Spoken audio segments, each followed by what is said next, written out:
Magandiya Sutta to Magandiya Sutta Nipata SN 4.9 translated from the Pali by Thanisaro Bhikkhu. Reading from accesstoinsight.org. Sunday, October 16th, 2022. Magandiya offers his daughter to the Buddha, who replies, "On seeing the daughters of Mara, discontent, craving, and passion, there wasn't even the desire for sex. So what would I want with this, filled with urine and excrement? I wouldn't want to touch it, even with my foot." Magandiya, if you don't want this gem of a woman, coveted by many kings, then for what sort of viewpoint, precept, practice, life, attainment of further becoming do you argue?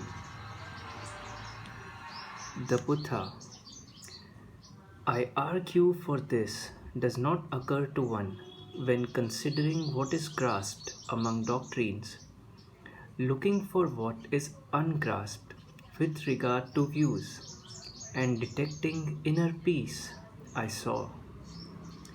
Magandiya, sage, you speak without grasping at any preconceived judgments.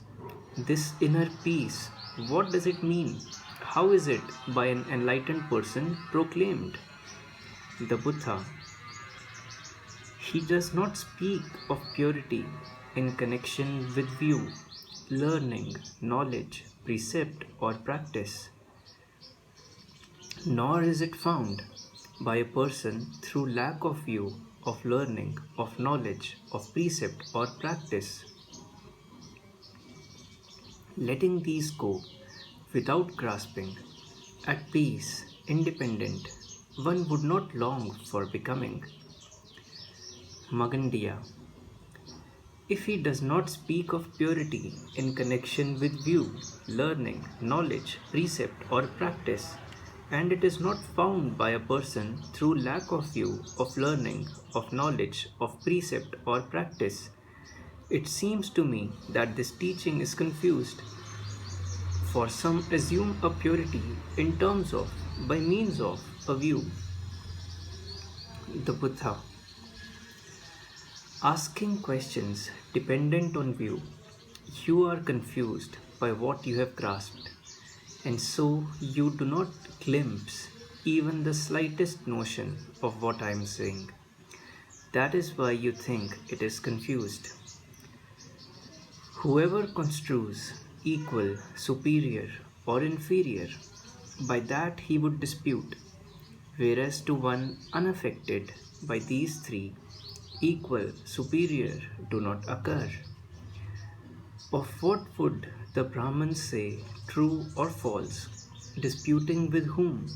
He in whom equal, unequal are not. Having abandoned home, living free from society, the sage in villages creates no intimacies. Rid of sensual passions, free from yearning, he would not engage with people in quarrelsome debate. Those things aloof from which he should go about in the world, the Great One would not take them up and argue for them. As the prickly lotus is unsmeared by water and mud, so the sage, an exponent of peace without greed, is unsmeared by sensuality and the world. An attainer of wisdom is not measured, made proud, by views or what is thought, for he is not fashioned of them.